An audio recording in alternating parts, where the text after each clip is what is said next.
Hello'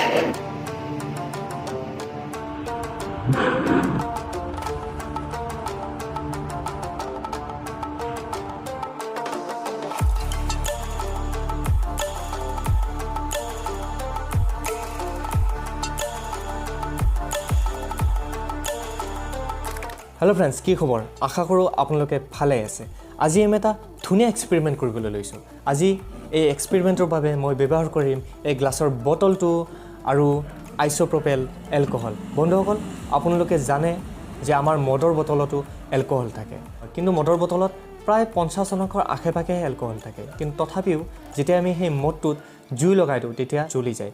কিন্তু আপোনালোকে যিটো এইটো বটল এলকহলৰ দেখি আছে, এই বটলটোত 99.9% পিউৰ এলকহল, অৰ্থাৎ 100% এলকহল। আজি এই প্ৰজেক্টটোৰ বাবে মই এই খালী বটলটোৰ ভিতৰত আইচ'প্ৰপেল এলকহলৰ কেইটামান টোপাল সোমাই দিম। তাৰপিছত এই বটলটোৰ ওপৰত মই জুই লগাই দিম। তাৰপিছত কি দেখিবলৈ পাওঁ চাওক। তেনে বেছি দেৰি নকৰি লেটছ ষ্টাৰ্ট। বন্ধুসকল, এইটো সেইটো লিকুইড যিটো লিকুইড ইনজেকশ্যন দিয়াৰ আগতে কটনেৰে ব্যৱহাৰ কৰে। আইচ'প্ৰপেল এলকহলক স্প্ৰিট বুলিও জনা যায়। আপোনালোকে এইটো অনলাইনো কিনিব পাৰিব, নাইবা ইয়াতকৈ সৰু বটল আপোনালোকে ফাৰ্মাচীতো অতি সহজতে পাই যাব। ভিডিঅ'টো আৰম্ভ কৰাৰ আগতে মই এটা ৱাৰ্ণিং দি থ'ব বিচাৰোঁ। সকলোকে নহয়, যিসকলে এইটো মদ বনাই ড্ৰিংক কৰিম বুলি ভাবি আছে তেওঁলোকক। এইটো আপোনালোকে খোৱাৰ লগে লগে আপোনালোকৰ লিভাৰ আৰু কিডনী ডাইৰেক্ট নষ্ট হৈ যাব। গতিকে এটা অনুৰোধ, যাতে এইটো কোনো ড্ৰিংক নকৰে। তেনেহ'লে আহক ভিডিঅ'টো আৰম্ভ কৰোঁ। প্ৰথমতে এই বটলটোৰ ভিতৰত আইচ'প্ৰপেল এলকহলৰ কেইটামান টোপাল সোমাই দিম।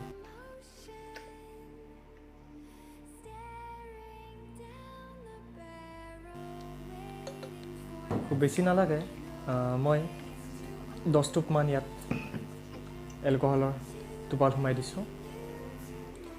বটলৰ ভিতৰত ভালদৰে এলকহলখিনি লাগি যোৱাৰ বাবে মই জোকাৰি দিছোঁ, আৰু বটলৰ ভিতৰৰ গেছখিনি ওলাই যাব নোৱাৰাৰ বাবে মই এখন কাগজৰ ব্যৱহাৰ কৰিছোঁ।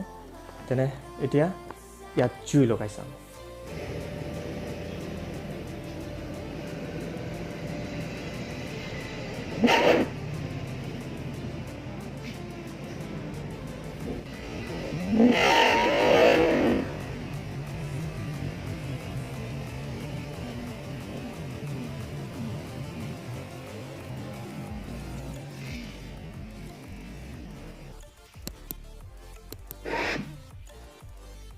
তেনেহ'লে বন্ধুসকল আহক, 3টা বেলেগ বেলেগ বটলত এইটো ট্ৰাই কৰি চাওঁ।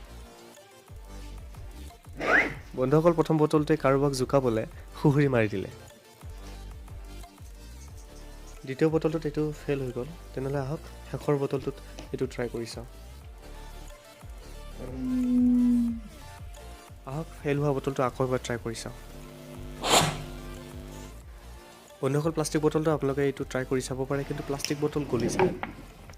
জুইখিনি এনেকৈ দেখাৰ কাৰণটো হৈছে, যেতিয়া আমি আইচ'প্ৰপেল এলকহল বটলটোত সোমাই দিওঁ তেতিয়া তাত গেছ জমা হৈ থাকে, আৰু যেতিয়া আমি ওপৰত জুই জ্বলাই দিওঁ তেতিয়া সেই গেছৰ কণিকাত জুইৰ এটা চেইন ৰিয়েকশ্যনৰ সৃষ্টি হয়, আৰু প্ৰয়োজনীয় অক্সিজেনখিনি ওপৰৰ পৰাই কালেক্ট কৰি লয়, আৰু এইটোৱে হৈছে জুইখিনি এনেকৈ জ্বলি যোৱাৰ কাৰণ।